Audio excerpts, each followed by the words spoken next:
لا حول ولا قوة إلا بالله العلي العظيم. حسبنا الله ونعم الوكيل، نعم المولى ونعم النصير.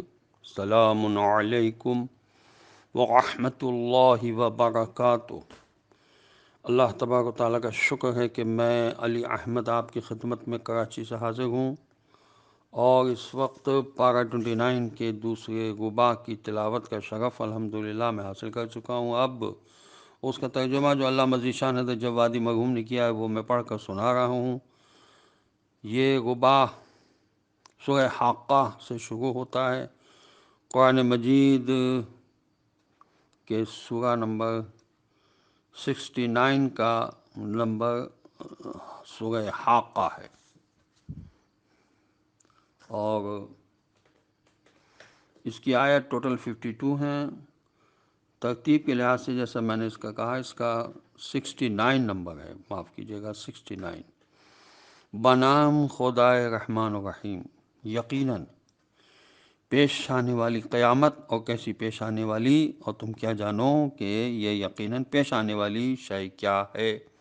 قوم سمود و عاد نے اس کڑکھڑانے والی کا انکار کیا تھا، تو سمود ایک چنگھاڑ کے ذریعے ہلاک کر دیے گئے، اور عاد کو انتہائی تیز و تند آندھی سے برباد کر دیا گیا، جس سے ان کے اوپر 7 رات اور 8 دن کے مسلسل مسخر جسے ان کے اوپر 7 رات اور 8 دنوں کے لیے مسلسل مسخر کر دیا گیا۔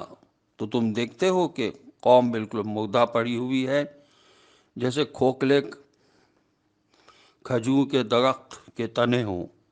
تو کیا تم ان کا کوئی باقی رہنے والا حصہ دیکھ رہے ہو؟ اور فرعون اور اس سے پہلے اور الٹی بستیوں والے سب نے غلطیوں کا ارتکاب کیا ہے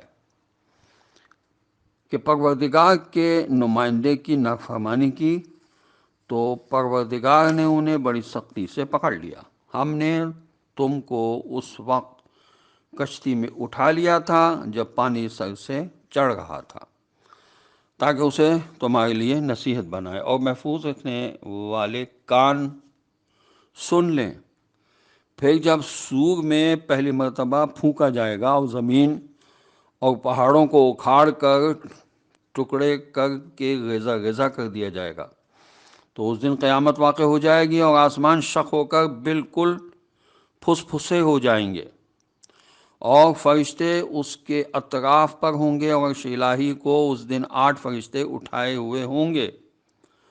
اس دن تم کو منظر عام پر لایا جائے گا، اور تمہاری کوئی بات پوشیدہ نہ رہے گی۔ پھر جس کو نامہ اعمال دانے ہاتھ میں دیا جائے گا، وہ سب سے کہے گا کہ ذرا میرا نامہ اعمال تو پڑھو، مجھے پہلے ہی معلوم تھا کہ میرا حساب مجھے ملنے والا ہے۔ پھر وہ پسندیدہ زندگی میں ہوگا، بلند ترین باغات میں ہوگا، اس کے میوے قریب قریب ہوں گے۔ اب آرام سے کھاؤ پیو کہ تم نے گزشتہ دنوں میں نعمتوں کا انتظام کیا ہے۔ لیکن جس کو نامہ اعمال بائیں ہاتھ میں دیا جائے گا، وہ کہے گا اے کاش یہ نامہ اعمال مجھے نہ دیا جاتا، اور مجھے اپنا حساب نہ معلوم ہوتا۔ اے کاش اس موت ہی نے میرا فیصلہ کر دیا ہوتا، میرا مال بھی میرے کام نہ آیا، اور میری حکومت بھی برباد ہو گئی۔ اب اسے پکڑو، گرفتار کر لو، پھر اسے جہنم میں جھونک دو، پھر ایک 70 گز کی رسی میں اسے جکڑ لو۔ یہ خدا عظیم پر ایمان نہیں رکھتا تھا، اور لوگوں کو، مسکینوں کو کھانا کھلانے پر آمادہ نہیں کرتا تھا۔ نگاہ پروردگار میں مسکین اس قدر اہمیت رکھتا ہے کہ اس کو کھانا نہ کھلانا خدا پر ایمان نہ لانے کے مترادف ہے، اور اس کا عذاب اتنا سخت ہے کہ انسان زنجیر میں جکڑ کے جہنم میں ڈال دیا جائے گا۔ استغفر اللہ ربی واتوب الیہ۔ یا اللہ اپنی پناہ میں رکھ، واضح ہے کہ یہ ان لوگوں کی سزا ہے جو لوگوں کو مسکینوں کے کھلانے پر آمادہ نہیں کرتے تھے۔ تو جن کے پاس خدا کا دیا ہوا ہے حساب تھا اور وہ اس میں سے راہ خدا میں انفاق نہیں کرتے تھے، اور بے حساب دیا ہوا تھا اللہ کا، اور وہ اس میں سے راہ خدا میں انفاق نہیں کرتے تھے، ان کا انجام کیا ہوگا یہ خدا ہی بہتر جانتا ہے۔ تو آج اس کا یہاں کوئی غمخوار نہیں ہے، اور نہ پیپ کے علاوہ کوئی غذا ہے جسے گنہگاروں کے علاوہ کوئی نہیں کھا سکتا۔ میں اس کو بھی میں اس کی بھی قسم کھاتا ہوں جسے تم دیکھ رہے ہو، اور اس کی بھی جس کو تم نہیں دیکھ رہے ہو، کہ یہ ایک محترم فرشتے کا بیان ہے، اور یہ کسی شاعر کا قول نہیں ہے۔ ہاں تم بہت کم ایمان لاتے ہو، اور یہ کسی کاہن کا کلام بھی نہیں ہے جس پر تم بہت غور کرتے ہو، یہ رب العالمین کا نازل کیا ہوا ہے۔ اور اگر یہ پیغمبر صلی اللہ علیہ وسلم ہماری طرف سے کوئی بات گڑھ لیتے تو ہم اس کے ہاتھ کو پکڑ لیتے اور پھر اس کی گردن اڑا دیتے، پھر تم میں سے کوئی مجھے روکنے والا نہیں ہوتا۔ اور یہ قرآن صاحبان تقوی کے لیے نصیحت ہے، اور ہم جانتے ہیں کہ تم میں سے جھٹلانے والے بھی ہیں، اور یہ کافرین کے لیے باعث مسرت ہے، اور یہ بالکل یقینی چیز ہے۔ لہذا آپ اپنے عظیم پروردگار کے نام کی تسبیح کریں۔ اب سورہ معارج شروع ہو رہا ہے، اس کی آیات 44 ہیں، اور ترتیب کے لحاظ سے اس سورہ کا نمبر 70 ہے۔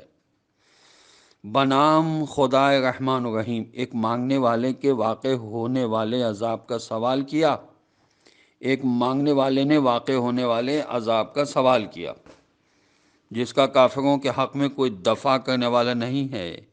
یہ بلندیوں والے خدا کی طرف سے ہے، جس کی طرف فرشتے اور روح الامین بلند ہوتے ہیں، اس ایک دن میں جس کی مقدار 50,000 سال کے برابر ہے۔ لہذا آپ صلی اللہ علیہ وآلہ وسلم بہترین صبر سے کام لیں۔ یہ لوگ اسے دور سمجھ رہے ہیں اور ہم اسے قریب ہی دیکھ رہے ہیں۔ جس دن آسمان پگھلے ہوئے تانبے کے مانند ہو جائے گا اور پہاڑ دھنکے ہوئے اون جیسے، اور کوئی ہمدرد کسی ہمدرد کا پرسان حال نہیں ہوگا۔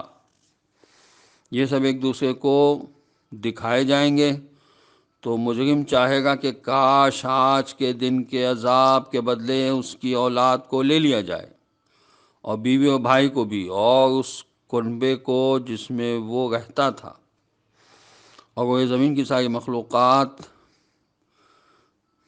کو، اور اسے نجات دے دی جائے۔ ہرگز نہیں، یہ آتش جہنم ہے، کھال اتار دینے والی، ان سب کو آواز دے گئی ہے جو منہ پھیر کر جانے والے تھے اور جنہوں نے مال جمع کر کے بند کر رکھا تھا۔ بے شک انسان بڑا لالچی ہے، جب تکلیف پہنچ جاتی ہے تو فریادی بن جاتا ہے، اور جب مال مل جاتا ہے تو بخیل ہو جاتا ہے، علاوہ ان نمازیوں کے جو اپنی نمازوں کی پابندی کرنے والے ہیں، اور جن کے اموال میں ایک مقررہ حق معین ہے، مانگنے والے کے لیے اور نہ مانگنے والے کے لیے، اور جو لوگ روز قیامت کی تصدیق کرنے والے ہیں اور جو اپنے پروردگار کے عذاب سے ڈرنے والے ہیں۔ بے شک عذاب پروردگار بے خوف رہنے والی چیز نہیں ہے، اور جو اپنی شرمگاہوں کی حفاظت کرنے والے ہیں، علاوہ اپنی بیویوں اور کنیزوں کے، اس پر ملامت نہیں کی جاتی ہے۔ پھر جو اس کے علاوہ کا خواہش مند ہو وہ حد سے گزر جانے والا ہے، اور جو اپنی امانتوں اور عہد کا خیال رکھنے والے ہیں، اور جو اپنی گواہیوں پر قائم رہنے والے ہیں، اور جو اپنی نمازوں کا خیال رکھنے والے ہیں، یہی لوگ جنت میں باعزت طریقے سے رہنے والے ہیں۔ پھر ان کافروں کو کیا ہو گیا ہے کہ آپ صلی اللہ علیہ وآلہ وسلم کی طرف بھاگے چلے آ رہے ہیں، داہنی بائیں سے گروہ در گروہ؟ کیا ان میں سے ہر ایک کی طمع یہ ہے کہ اسے جنت النعیم میں داخل کر دیا جائے؟ ہرگز نہیں۔ انہیں تو معلوم ہے کہ ہم نے انہیں کس چیز سے پیدا کیا ہے۔ میں تمام مشرق و مغرب کے پروردگار کی قسم کھاتا ہوں کہ ہم قدرت رکھنے والے ہیں اس بات پر کہ ان کے بدلے ان سے بہتر افراد کو لے آئیں، اور ہم عاجز نہیں ہیں، لہٰذا انہیں چھوڑ دیجیے، یہ اپنے باطل میں ڈوبے رہیں اور کھیل تماشا کرتے رہیں یہاں تک کہ اس دن سے ملاقات کریں جس کا وعدہ کیا گیا ہے، جس دن یہ سب قبروں سے تیزی کے ساتھ نکلیں گے جس طرح کسی پرچم کی طرف بھاگے جا رہے ہوں۔ ان کی نگاہیں جھکی ہوئی ہوں گی اور ذلت ان پر چھائی ہوئی ہوگی، اور یہی وہ دن ہوگا جس کا ان سے وعدہ کیا گیا ہے۔ سورہ نوح مکی سورہ ہے، اس کی آیات 28 ہیں اور ترتیب کے لحاظ سے اس کا نمبر 71 ہے۔ بنام خدائے رحمان و رحیم، بے شک ہم نے نوح علیہ السلام کو ان کی قوم کی طرف بھیجا کہ اپنی قوم کو دردناک عذاب کے آنے سے پہلے ڈرائیے۔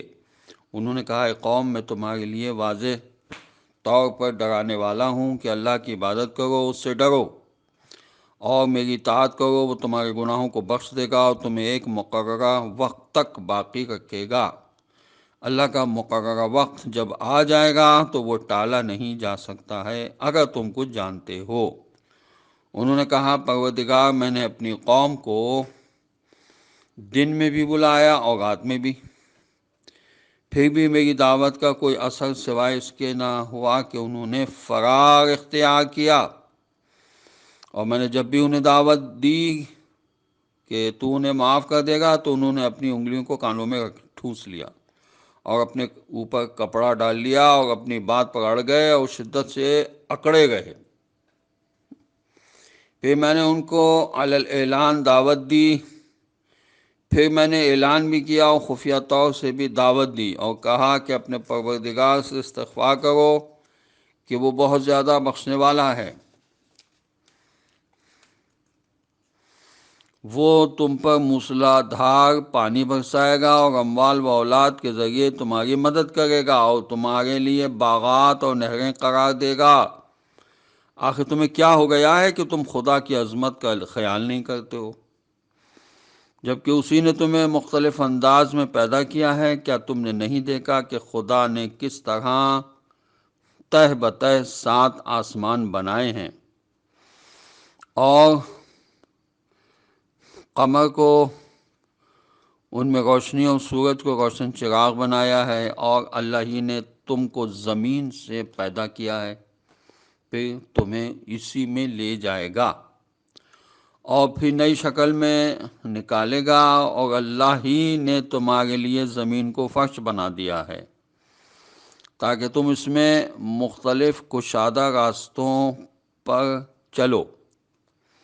اور نوح علیہ السلام نے کہا کہ پروردگار، ان لوگوں نے میری نافرمانی کی ہے اور اس کا اتباع کر لیا ہے جو مال و اولاد میں سوائے گھاٹے کے کچھ نہیں دے سکتا ہے، اور ان لوگوں نے بہت بڑا مکر کیا ہے اور لوگوں سے کہا ہے کہ خبردار اپنے خداؤں کو مت چھوڑو اور ود، سوا، یغوث، یعوق، نصر کو نظر انداز نہ کر دینا، انہوں نے بہت سوں کو گمراہ کر دیا ہے۔ اب تو ظالموں کے لیے ہلاکت کے علاوہ کوئی اضافہ نہیں ہوگا، یہ سب اپنی غلطیوں کی بنا پر غرق کیے گئے ہیں اور پھر جہنم میں داخل کر دیے گئے ہیں، اور خدا کے علاوہ انہیں کوئی مددگار نہیں ملا ہے۔ اور نوح علیہ السلام نے کہا کہ پروردگار، زمین پر کافروں میں سے کسی بسنے والے کو نہ چھوڑنا، کہ تو انہیں چھوڑے گا تو تیرے بندوں کو یہ گمراہ کریں گے اور فاجر و کافر کے علاوہ کوئی اولاد بھی نہ پیدا کریں گے۔ پروردگار، مجھے اور میرے والدین کو اور جو ایمان کے ساتھ میرے گھر میں داخل ہو جائے اور تمام مومنین و مومنات کو بخش دے، اور ظالموں کے لیے ہلاکت کے علاوہ کسی شے میں اضافہ نہ کرنا۔ خدا ہمیں قرآن پڑھنے، سمجھنے، اس پر عمل کرنے کی توفیق نصیب کرے۔ خدا وارث قرآن حضرت امام زمانہ کا جلد ظہور فرمائے اور ہمیں ان کے آوان و انصار میں شامل ہونے کی توفیق نصیب ہو۔ السلام علیکم ورحمۃ اللہ وبرکاتہ۔